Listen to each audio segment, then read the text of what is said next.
오늘은 이제 세 번째 목적으로 들어가게 됩니다. 우리 첫 번째 목적이 뭐였었죠?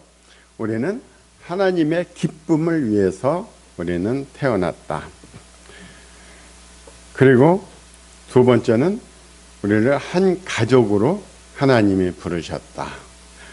오늘 세 번째 목적은 우리는 그리스도를 닮도록 창조되었다.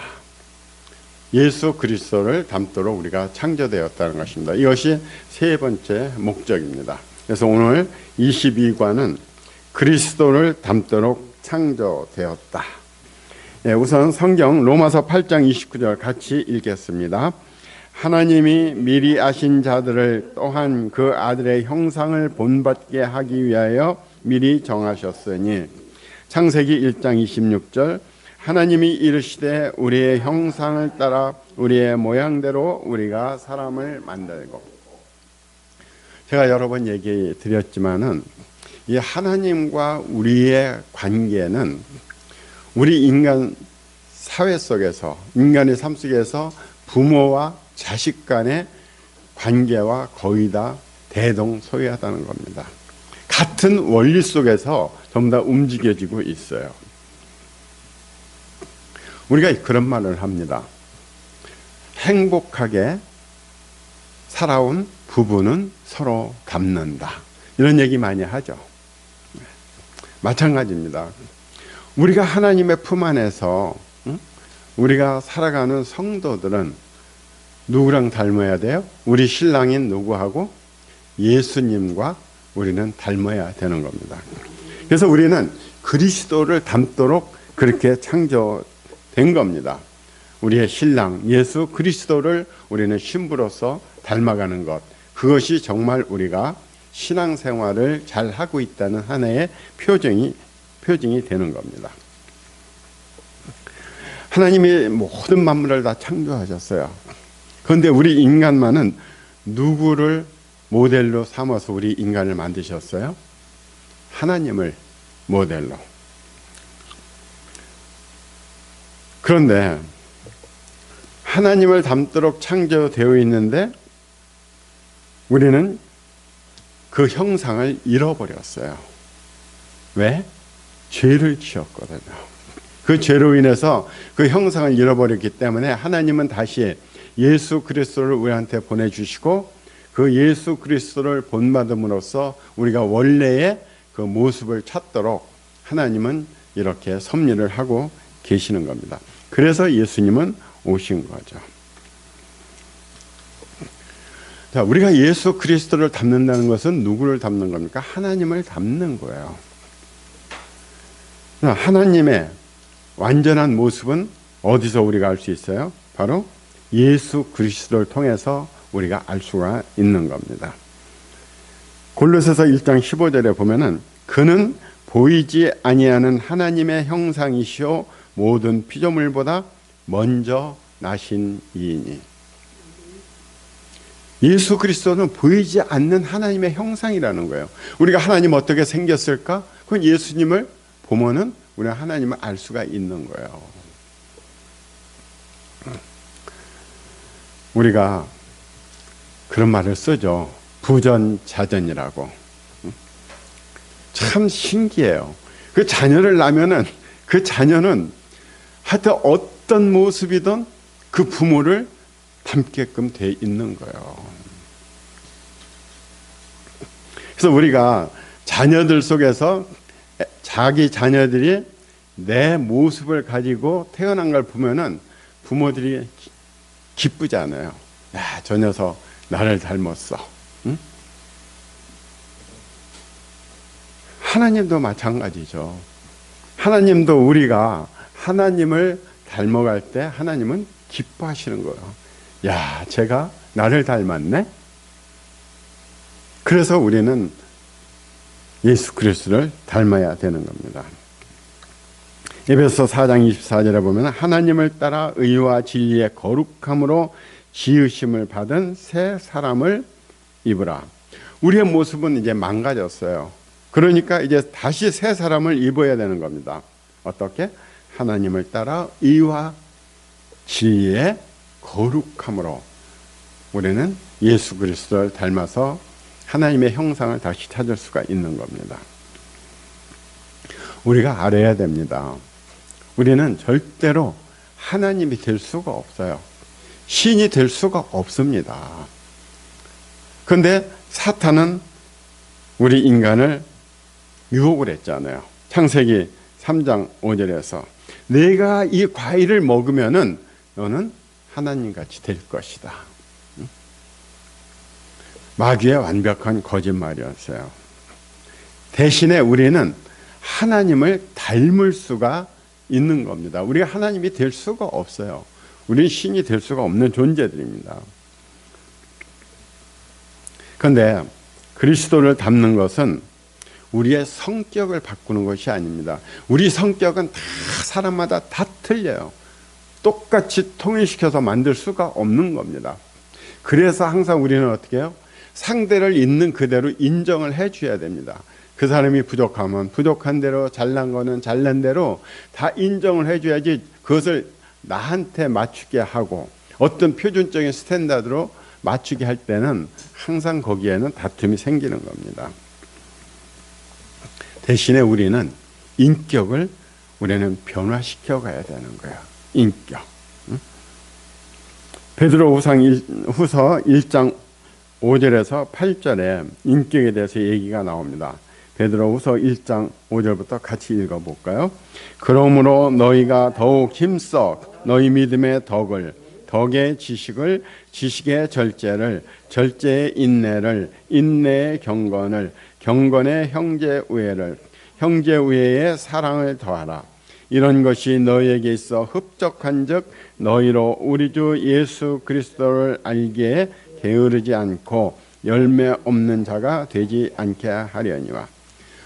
우리는 이런 인격을 개발해 나가야 됩니다. 그래서 사실 죽을 때까지 우리 인격을 끊임없이 갈고 닦아야 되는 것이 우리에게 주어진 해야 될 일입니다. 우리가 사는 이 삶은 절대 우리에 대한 것이 아닙니다. 우리를 위해서 우리가 삶이 존재한다고 생각하지만은 신앙인들은 그 생각을 바꿔야 됩니다. 우리는 우리의 삶으로 우리를 바라봐서는 안 되는 겁니다. 우리는 항상 하나님의 목적을 위해서 우리가 존재한다는 우리가 생각을 가져야 돼요. 지금 이 안에 있는 물건들을 보세요. 보면 다 자기 특성이 있어요. 텔레비전 다 할 일이 있어요. 시계 다 할 일이 있어요. 각자 제 할 일이 있어요. 그런데 이 안에 있는 모든 것들이 가진 목적은 뭘까요? 그거는 바로 우리 인간을 위해서 존재하는 겁니다. 이 안에 있는 거 다 우리 인간을 위해서 쓰여지는 것들이에요. 그런 것처럼 우리가 이 세상에 온 것도 우리는 하나님의 그 목적에 맞춘 우리의 삶을 살아가기 위해서 온 거라는 거. 그러니까 내가 내 자신을 위해서 사는 것이 아니에요. 우리는 그렇게 살고 있지만은 그러나 신앙인들은 그것이 아니라 항상 하나님의 목적에 맞게끔 내가 쓰여진다는 이 생각을 우리는 항상 가지고 살아야 되는 겁니다. 이 땅에서 삶은 우리가 천국에 갈 수 있는 그 준비를 하는 과정입니다. 그러니까 예수 그리스도를 영접하지 않고 하나님이 누군지 모르는 사람들은 이 세상의 삶, 아무리 자기들이 행복하고 즐겁게 살았다고 해도 그러나 하나 값어치가 없는 겁니다. 아무 의미가 없어요. 아무리 내가 이 세상에서 돈이 많고 그렇게 살았어도 내가 이 세상을 떠날 때 하나님으로부터 버림받는 거예요. 그럼 갈 곳은 지옥뿐이 없는 겁니다. 그렇게 무의미하다는 거. 그래서 우리는 하나님이 가지고 계신 목적에 맞춰서 쓰여질 때 우리는 천국에 갈 수가 있는 겁니다. 우리는 바로 천국에 갈 수 있는 그 준비 과정을 우리가 지금 살아가고 있다는 걸 우리가 알아야 되는 겁니다. 그리스도를 닮기 위해서 우리가 어떻게 그 과정을 밟아 나가는지 한번 보겠습니다. 첫째는 하나님의 영이 우리 안에서 역사하고 있다는 겁니다. 우리가 그리스도를 닮기 위해서 하나님의 영은 끊임없이 우리를 역사하고 계시는 겁니다. 고린도후서 3장 18절 같이 읽어볼까요? 우리가 다 수건을 벗은 얼굴로 거울을 보는 것 같이 주의 영광을 보매 그와 같은 형상으로 변화하여 영광에서 영광에 이르니 곧 주의 영으로 말미암습니다. 무엇으로? 주의 영으로서. 주의 영으로서 우리는 그런 변화될 수 있다는 거죠. 그래서 우리가 예수님을 닮아가는 과정을 그걸 성화라고 우리가 그렇게 부르는 겁니다. 바로 우리가 성화되는 과정, 이것이 바로 하나님이 가지고 계시는 우리에 대한 세 번째 목적이라는 겁니다. 너희들 예수 그리스도 닮아서 성화되라 하는 거. 하나님이 우리 삶에서 보고 싶어 하시는 변화를 일으킬 수 있는 힘은 오직 성령님이 해주시는 겁니다. 물론 나의 노력도 필요하지만은 그는 근본적으로 성령님께서 해주실 때 그게 가능하다는 겁니다.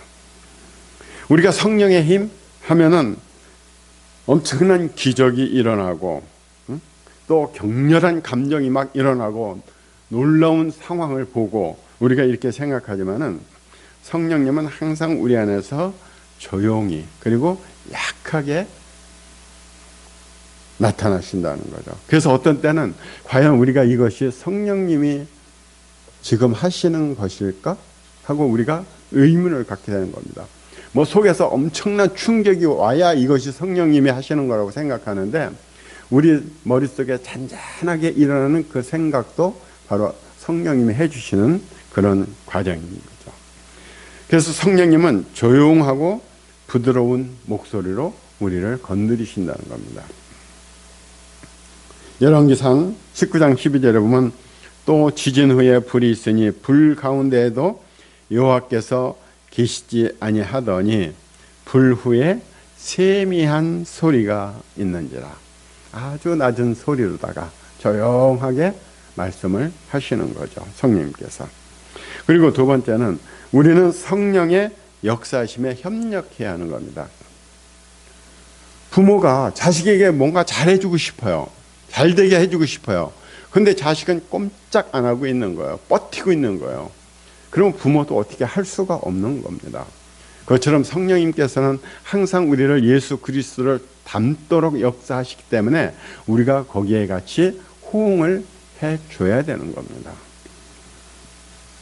성령과 협력하는 방법은 어떤 걸까요? 우리는 중요한 진리를 알아야 됩니다. 성령은 우리가 믿음의 발걸음을 옮기는 그 순간에 힘을 나타내신다는 겁니다. 믿음의 발걸음을 옮기는 그 순간, 우리가 갖고 있는 그 믿음을 우리가 행동으로 옮길 때 성령께서 역사해 주신다는 겁니다. 참 이 문제 여기서 지금부터 다루는 거는 상당히 좀 생각을 깊이 해야 될 아마 문제가 될 겁니다. 하나님은 우리가 먼저 행동하기를 기다리신다는 거죠. 이 책에서는 그렇게 되어 있지만 우리들 대부분 신앙인들은 거꾸로 생각을 하잖아요. 행동하기 전에 먼저 기도하고 성령님의 움직임을 우선 우리가 기다려야 된다. 이렇게 얘기를 하고 있죠. 그래서 이 책하고는 조금 이런 것이 있는데 이거는 우리가 공부하면서 아마 깊이 좀 생각해보는 문제라고 생각됩니다. 그래서 우리에게 힘이 생기거나 확신이 될 때까지 기다리지 말라는 거예요. 이 책에서는. 약점이 있어도 내가 부족한 게 있어도 행동을 하라는 겁니다. 우리가 성경을 구약에도 보면요. 하나님이 모든 것을 다 해주시는 경우는 특별한 경우 몇 개밖에 없어요. 나머지는 다 사람들이 움직입니다. 이스라엘 그 민족이 출애굽할 때도 우리 생각에는 그럼 하나님이 딱 민족 전체 딱 옮겨서 가나안으로 딱 데려다 주면 되잖아요.